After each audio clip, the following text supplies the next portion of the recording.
Okay, I'm going to talk you through the different symbols that you see on this pattern piece here. So this is the back of the Lago tank. The Saybrook tank looks very, very similar.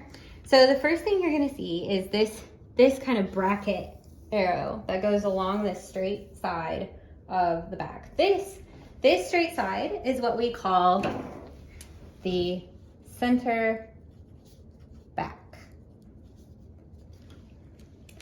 And this bracket arrow is for, it says the center fold. So this means that we cut it on a fold. So when you see an arrow with these sort of bracket ends, that means it's being cut on the fold. So when I place it to cut, I'm gonna place it right along the fold of the fabric, and I'm gonna try to get the fabric really nicely, at the edge. I need to refold my fabric because my fabric is not folded straight, but when I do it, I'm going to make sure that this is like really nicely at the edge of the paper.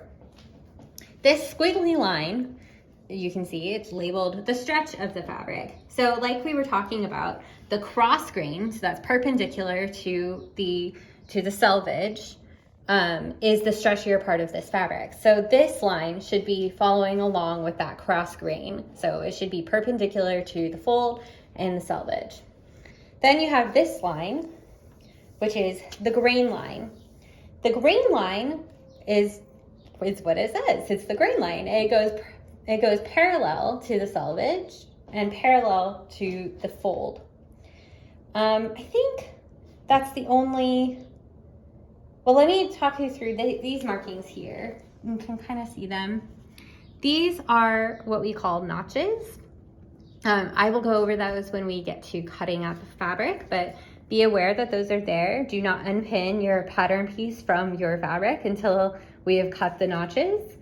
And I think that's the only things that we need to go over on this particular pattern.